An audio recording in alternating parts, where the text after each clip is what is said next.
A graça do Senhor Jesus. Amados, estamos aqui com a nossa segunda lição do segundo trimestre de 2020. Hoje é 12 de abril de 2020. E o título da nossa lição está aqui, você pode ver tranquilamente, e a nossa capa é essa aqui, né? Da nossa lição de adultos. O título é A Sublimidade das Bênçãos Espirituais em Cristo. E o nosso textuário ele está em Efésios capítulo 1, versículo 3, que fala: Bendito o Deus e Pai de nosso Senhor Jesus Cristo, o qual nos abençoou com todas as bênçãos espirituais nos lugares celestiais em Cristo. E a nossa verdade prática, ela diz o seguinte: Deus nos elegeu em Cristo antes da fundação do mundo, para que desfrutasse das bênçãos espirituais. E a nossa leitura bíblica em classe, ela se encontra em Efésios capítulo 3, versículo 3 e 4 e versículos 9 e 14. E o nosso objetivo geral, ele trata de esclarecer as bênçãos espirituais concedidas por Cristo Jesus. Então, agora nós vamos começar a nossa lição, o nosso resumo, e eu te convido, se você ainda não se inscreveu, se inscreva em nosso canal, porque você se inscrevendo nos ajuda a continuar colocando vídeos no ar, né? Porque toda semana nós estamos colocando aí os vídeos da Escola Bíblica Dominical, o resumo. E também, né, dando seu like, não esquecendo de dar o seu like. A sua visualização é importante, mas o seu like também, o seu comentário. Não esqueça de dar um toquinho no sininho aí, dá uma força aí pra gente, uma moral, pra gente continuar colocando aí os nossos vídeos no ar. Bem, conforme nós já dissemos, o nosso objetivo aqui nessa lição é de esclarecer as bênçãos espirituais concedidas por intermédio de Jesus Cristo. Deus, ele nos abençoa de forma tremenda, mas só por meio de Jesus Cristo. Sem Cristo não tem bênção. Para quem não conhece a palavra de Deus, para quem não nasceu de novo, é muito difícil de entender isso. As pessoas procuram ser abençoadas por Deus de diversas maneiras, pelas boas obras, pela adoração a ídolos. É por tanta coisa que eles procuram para poder ser abençoados por Deus e agradar a Deus. Mas sem Jesus não tem como alguém ser abençoado por Deus no sentido da salvação, né? Porque Deus dá o sol tanto para o justo como para o injusto. Deus abençoa todo mundo. Agora, a salvação eterna só por meio de Jesus Cristo. As bênçãos como resultado da salvação só por intermédio de Jesus, entendeu? Então Deus, ele planejou, né, desde antemão, desde da eternidade, ele planejou conceder bênçãos, né, espirituais aos seus eleitos, entendeu? Isso revela o quê? A perfeição do projeto divino para conosco, para os que foram eleitos, certo? Então, tudo que Deus faz é numa perfeição tremenda, certo? Deus não faz nada imperfeito.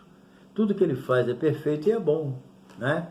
Então, Deus, ele tinha um projeto com a gente para nos salvar. Porque Deus já sabia que Adão ia pecar, Deus conhece o dia de amanhã, o ano de amanhã, o milênio de amanhã. Ele conhece tudo, não tem como passar alguma coisa despercebido pela pessoa de Deus. Agora, o mesmo Deus que sabe o que vai acontecer, ele sabe também da nossa responsabilidade diante de Deus. Todo ser humano é responsável pelos seus atos.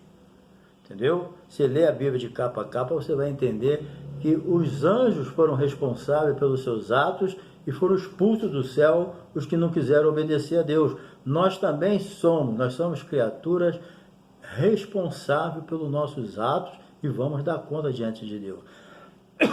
Então, o pecado de Adão, ele mudou o curso da coisa, mas o projeto de Deus perfeito permaneceu, certo? Isso aí não teve dúvida, não temos dúvida, né? Então, o plano da salvação arquitetado por Deus em Cristo, veja bem, tudo em Cristo. Deus não arquitetou nenhum plano conosco fora de Jesus. Todo plano que Deus arquitetou com a humanidade passa por Jesus. Quem não quiser passar por Jesus está fora do plano da salvação. Entendeu? Então, através de Cristo, ele reconcilia, né, conosco, com o mundo, no sentido de convergir nele todas as coisas.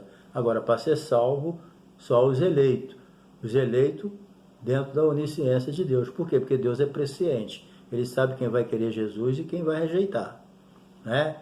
Então, é isso aí. Então, o desejo de Deus é esse. Desde a eternidade, o plano de Deus é restaurar, é reconciliar, certo? Com a humanidade caída. A partir de Adão, a humanidade se tornou caída. Então, através de Jesus, Deus quer, né, restaurar a humanidade e reconciliar com ela, né? Esse é o mistério que estava oculto, que foi revelado. Os judeus tinham aquele bairrismo, né? Eles achavam que só eles tinham direito à salvação por serem filhos de Abraão. Mas Deus já logo antes de ir para o céu, Jesus logo já falou para ele, ó, pregar é a toda criatura, ensinar é a todas as nações. Deus não tem fronteira, o evangelho não tem fronteira. Os eleitos de Deus estão em todos os lugares, certo? Vamos lá, número 1 aqui, vamos para a primeira parte. A nova posição em Cristo. Nós vamos ver aqui a nossa posição nova em Cristo. Aqui nós temos aqui na nossa lição a doxologia, né? A doxologia, doxa é glória, entendeu? Logia pode ser estudo, palavra, certo? Então, doxologia doxa é glória, a glória, lógico, de Deus. Bem, vamos lá. Doxa, glória, logia, palavra, ou estudo, ou como você entender. Então, isso aí foi uma forma de louvor e glorificação muito no Velho Testamento.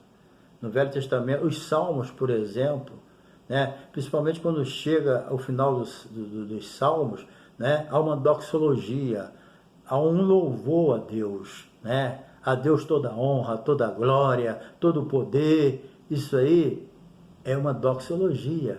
Você está dando glória a Deus pela sua bondade, pela sua misericórdia.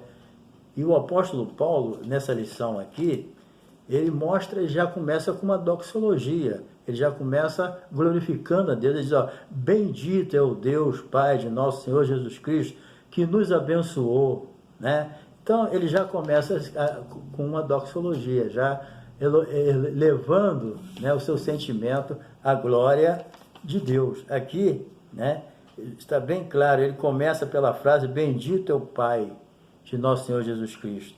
Quer dizer, bendito aqui significa digno de louvor. Olha que doxologia abençoada, né? Então, a doxologia, ela faz parte, entenda bem, da liturgia de um culto de adoração a Deus, o Criador. Um culto que não tem uma doxologia, um culto que não tem uma adoração a Deus, não é culto, entendeu? O verdadeiro culto, ele é cristocêntrico. Jesus disse, quando o Espírito Santo viesse, glorificaria o nome dele. Então, um culto que não glorifica Jesus, um culto que não é cristocêntrico, um culto que não tem a doxologia ao Criador, não ao homem, Deus não recebe como culto. A verdadeira adoração, ela é um culto cristocêntrico, ok? Então, esses versículos começam com essa sequência. É caracterizada pela verdadeira adoração, que existem muitas adorações falsas, mas Deus não recebe, Deus recebe a verdadeira adoração. Isso aí é um caso pessoal de cada um, porque a Bíblia é para as pessoas lerem e aprenderem como devem adorar a Deus e louvar o seu nome, entendeu? Então eu não vou julgar alguém que ele não está adorando como eu quero, não. Quando alguém vai levar o evangelho a outra nação, ele não vai ensinar as pessoas a ser brasileiro, ele vai ensinar as pessoas a ser crente. E cada país tem a sua cultura, e nós devemos aceitar e respeitar as culturas dos outros povos, desde que não ofendam a palavra de Deus, porque a palavra de Deus está em primeiro lugar. Certo? Então, número 2 aqui, as bênçãos espirituais. Então, Deus nos abençoou com todas as bênçãos nos lugares espirituais, nos lugares celestiais em Cristo. Então, E olha só, Deus nos abençoou com toda sorte de bênção nos lugares celestiais. Agora, em Cristo. As bênçãos são espirituais. É lógico que, sendo abençoado espiritualmente, isso vai refletir no material também. Entendeu? Buscar em primeiro lugar o reino de Deus e a sua justiça, quer dizer, buscando as bênçãos espirituais, né? E as demais coisas vão ser acrescentadas, as bênçãos materiais. Entendeu? Mas está tudo no mesmo processo, a obediência, certo? Então, Deus já nos elegeu nele antes da fundação do mundo. Como assim? Pela presciência de Deus, entendeu? Nós precisamos entender essa eleição.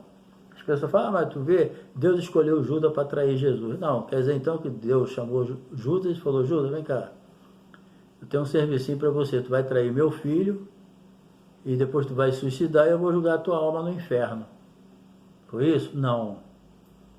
Deus falou que Judas ia trair Jesus. O Espírito Santo inspirou a escrever isso já no Velho Testamento, porque Deus é onisciente e Ele sabe por antecedência, presciente.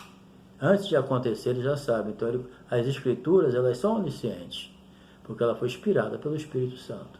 Entendeu? Então, a expressão agora em Cristo, que a expressão elegeu antes da fundação do mundo, para quê? Para que fôssemos santos e irrepreensíveis. Não adianta ser santo e não ser irrepreensível, não bate, não pode ser. A santidade, a não ser a posicional, né? Você aceitou Jesus Cristo, você já é separado, já é um crente, já é salvo, já é santo. Agora tem que viver como santo. Para Deus o que importa é isso. Então a expressão em Cristo, ela revela que somos abençoados completamente a partir de Cristo. A bênção é completa. Entendeu? Por quê? Porque a partir daí, Cristo, nós somos abençoados devido que a obra na cruz foi completa. A nossa bênção é completa porque a obra que Cristo realizou na cruz é completa. Cristo não realizou nada na cruz que não fosse completo. Acabou. Eu não preciso acrescentar mais nada. Você não precisa acrescentar mais nada na cruz de Cristo. Acabou. Ele morreu pelo nosso pecado, acabou. A única coisa que Paulo diz que ele carregava os restos das aflições de Cristo. Ou seja, Cristo sofreu. Nós também vamos sofrer na terra. No mundo tereis aflições, mas não para ser salvo. Por sermos salvos. Você vai sofrer as aflições de Cristo no tempo presente, não para ser salvo, mas porque você é salvo. Você sendo salvo, você tem essas problemáticas para enfrentar. O diabo, o mundo, o pecado, entendeu?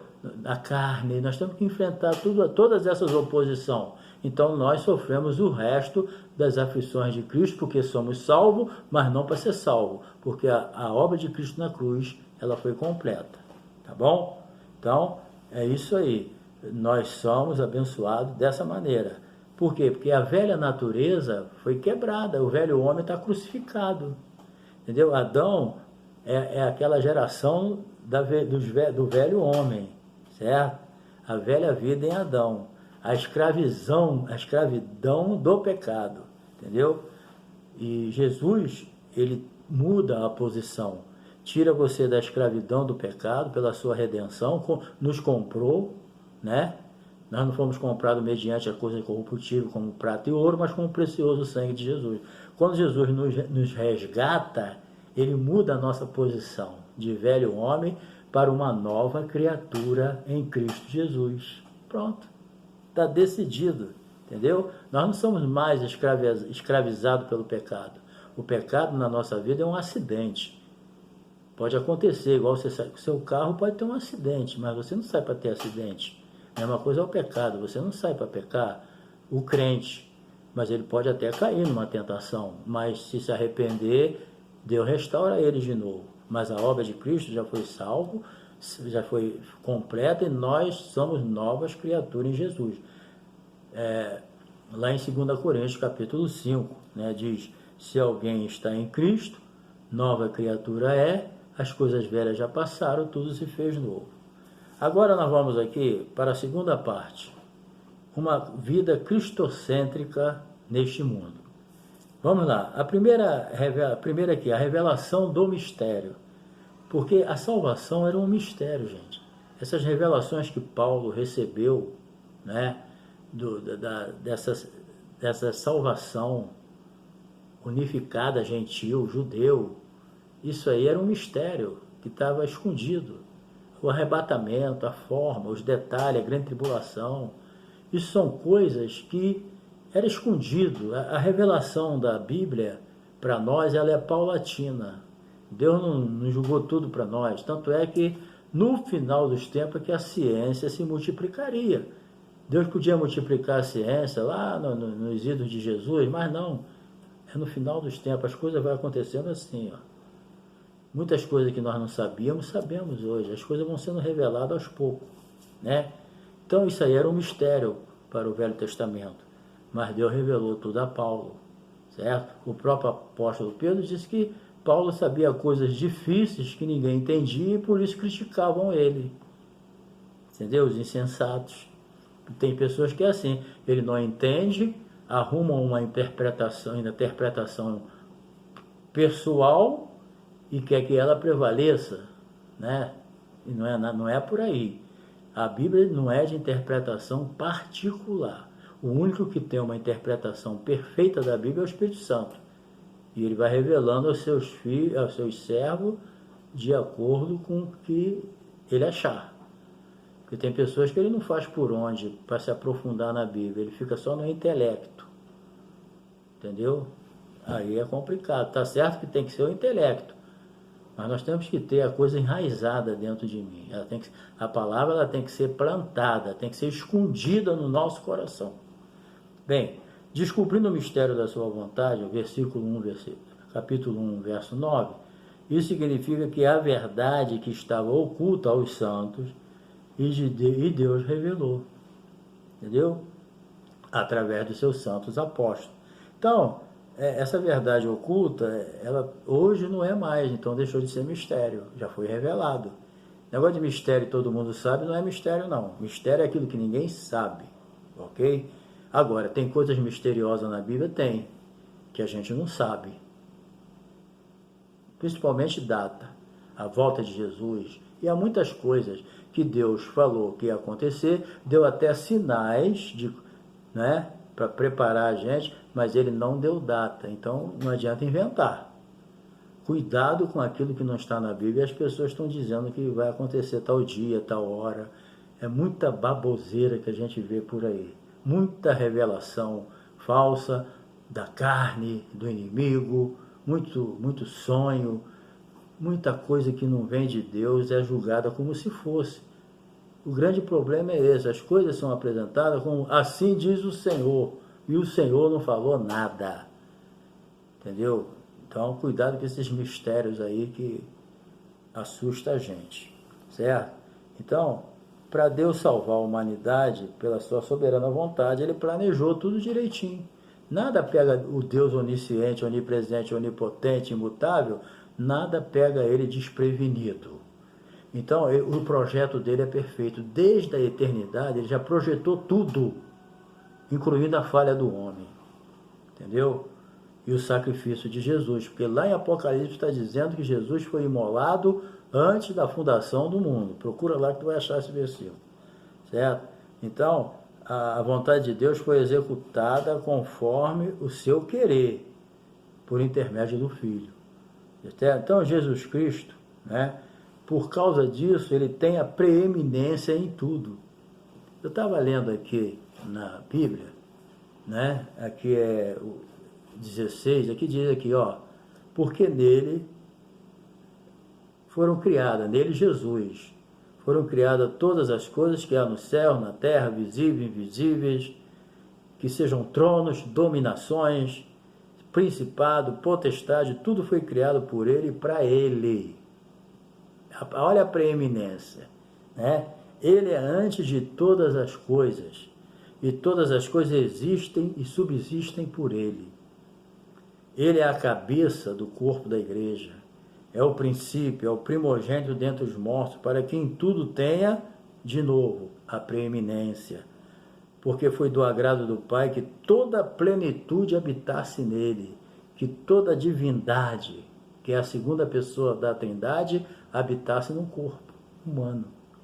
Jesus não deixou de ser divino e nem deixou de ser humano. É uma união hipostática. É duas naturezas e uma personalidade só, né?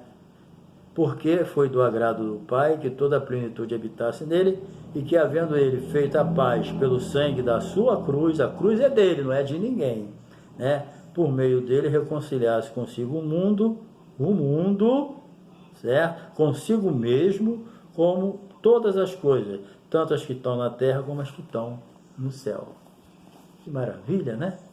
Então, funcionou desse jeito. A plenitude dos tempos é convergir em Cristo todas as coisas. Significa o quê? Que todo o universo, né? Céus, terra, estarão submissos à autoridade soberana de Cristo. Ele conquistou isso como? Se humilhando. Entendeu? Está tão claro aqui em Filipenses, né? Capítulo 2. Olha só como é que Jesus conquistou a preeminência e a soberania de tudo. Como é que ele conseguiu isso? A Bíblia diz aqui, ó, de sorte que haja, Filipenses 2:5, de sorte que haja em vós o mesmo sentimento que houve também em Cristo Jesus, que sendo em forma de Deus, não teve por usurpação ser igual a Deus, mas aniquilou-se a si mesmo, esvaziou-se a si mesmo, tomando a forma de servo, fazendo-se semelhante aos homens, achando na forma de homem, humilhou-se a si mesmo, sendo obediente até a morte, morte de cruz. Pelo também que Deus o exaltou soberanamente e lhe deu um nome que é sobre todo nome, para que o nome de Jesus se dobre todo o joelho dos que estão nos céus e na terra e debaixo da terra, e toda a língua confesse que Jesus Cristo é o Senhor, para a glória de Deus Pai. Pronto. Olha só, quem foi exaltado primeiro se humilhou. Quem quiser ser exaltado por Deus, se humilha. Olha só o que a Bíblia diz em 1 Pedro. Humilhai-vos debaixo da potente mão de Deus, para que no seu tempo oportuno ele vos exalte. Bem, Jesus, ele restaura tudo. Tudo que foi desfeito por Adão e em Adão, agora é restaurado em Jesus, entendeu? Agora, não quer dizer que tudo foi restaurado, que é uma coisa, uma universalidade, ou seja, todos serão salvos, não quer dizer isso. Só serão salvos aqueles que aceitarem a Jesus, que crê nele. Quem crê em mim, como diz as Escrituras, não é crer do seu jeito também não. Eu creio em Jesus dessa maneira. Não, a salvação vem por crer em Jesus segundo a Bíblia. Não tem outro meio, porque Deus planejou tudo para Jesus ser o cabeça da igreja e também o cabeça do universo. Versículo 21 do primeiro capítulo. Então, tudo isso aconteceu no tempo certo. O tempo aqui não é cronos, que vem de cronologia, aquela coisa seguida. Não, é kairos. Kairos significa no tempo de Deus. A volta de Jesus não vai ser cronológica, vai ser kairos. Vai ser no tempo de Deus. Certo? Bem, terceiro, louvor da sua glória. A ênfase do apóstolo Paulo aqui são destinadas aos crentes judeus e gentios. Quer dizer o quê? Quando ele fala nós, ele está falando judeus. Quando ele fala vós, ele está falando gentios. Entendeu? Mas o que acontece? Tanto vós como nós, em Cristo, não tem judeu e não tem grego. Então, gentio é todo aquele que não é judeu. Entendeu? E judeu é todo aquele que não é gentio, qualquer nacionalidade. Então, Cristo, na cruz de Cristo, quando Jesus morreu, ele uniu gentio e judeu. E de gentio e judeu ele fez um povo só. Qual? A igreja. Eu sou gentio, aceitou Jesus, tu é a igreja. Eu sou judeu, aceitou Jesus, agora tu é a igreja. Tu pertence à igreja. Então, na cruz de dois povos, Deus fez um. A igreja. Certo? As novas criaturas em Cristo Jesus. Se alguém está em Cristo, ele é uma nova criatura. Entendeu? Então, Os eleitos de Deus não importa a nacionalidade, se é inglês, francês, se é brasileiro, se é judeu, não importa a nacionalidade da pessoa. Aceitou Jesus, ele se torna a igreja de Cristo. Amém? Bem, vamos lá para a última parte. O Espírito Santo é a garantia da nossa herança.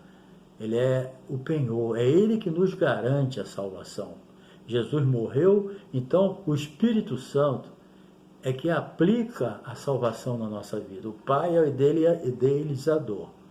O Pai que planejou tudo. Jesus executou e o Espírito Santo opera aqui na terra, né, sendo a garantia da nossa salvação.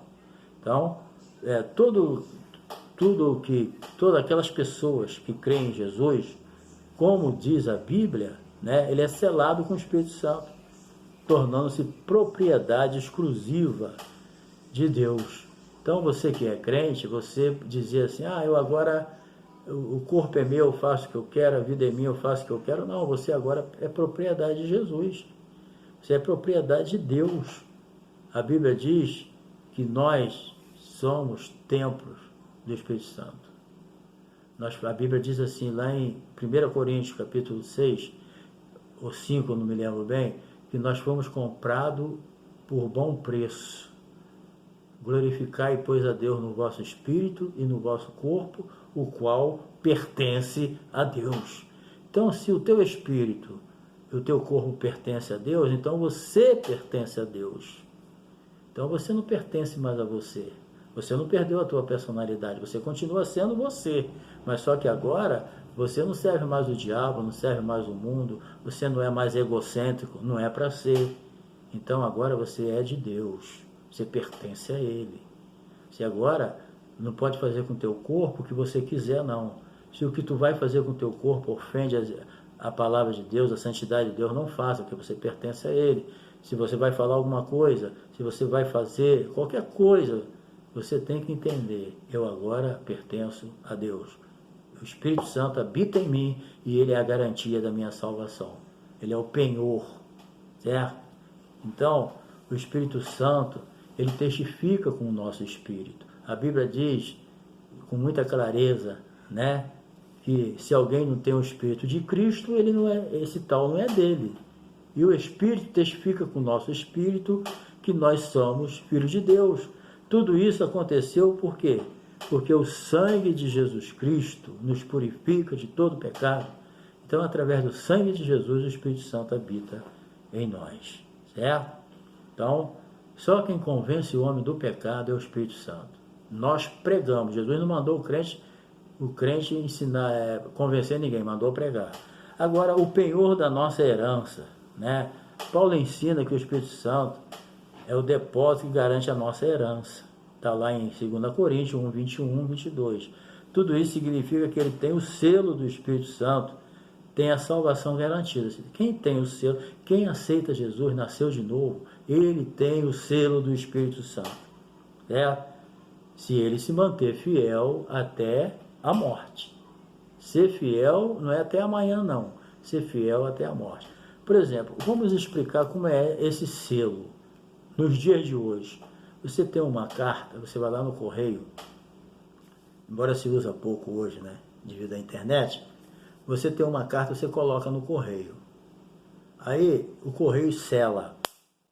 A partir daquele momento, aquela carta está na responsabilidade do correio, até chegar ao destinatário. Então, do depósito da carta até chegar ao destinatário, a responsabilidade daquela carta é do correio, porque ele selou e pagou o preço. Você pagou o preço do selo e o correio selou, então a responsabilidade agora é do correio. Moral dessa história, aconteceu a mesma coisa. Jesus pagou o nosso preço, o Espírito Santo vem, nos sela e nos garante que no arrebatamento ele vai nos levar ao destinatário e nos entregar ele lá na cruz do Calvário, lá nas nuvens. Entendeu bem? É isso que o Espírito Santo faz. Ele te sela, né? Assume a responsabilidade tua e nos leva até o destinatário. Aonde está o destinatário? A Bíblia diz que nós vamos encontrar com Jesus nos ares. e de lá nós vamos para o tribunal de Cristo, e depois vamos para a boda dos cordeiros, aí nós vamos ser entregues ao destinatário que é o Pai. E o Pai, Jesus vai dizer para o Pai: aí Pai, eis aí os filhos que tu me deste, na boda dos cordeiros. Então, querido, é isso aí que é a garantia. Então, quando a carta está na mão do correio, ela está garantida, né? Teoricamente, ela está garantida no correio. Agora, da mesma forma é o Espírito Santo. Ele te selou, ele te protege e ele vai te levar ao destinatário, que é o Pai. Amém? Então, querido, que Deus te abençoe, tá? Nós fomos reconciliados com Deus por meio de Jesus Cristo, grava isso, e também todo o universo, visível e invisível, estão dentro dos propósitos de Deus. Para quê? Para louvor da sua glória. Lembra da doxologia do início da aula? Então, guarda isso. Então, amado, que Deus te abençoe, tá? Que você possa se alimentar com essa lição.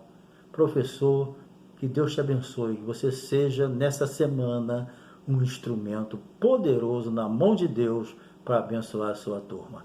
Volto a dizer, não se esqueça de se inscrever, se não se inscreveu. Não se esqueça de dar o seu like.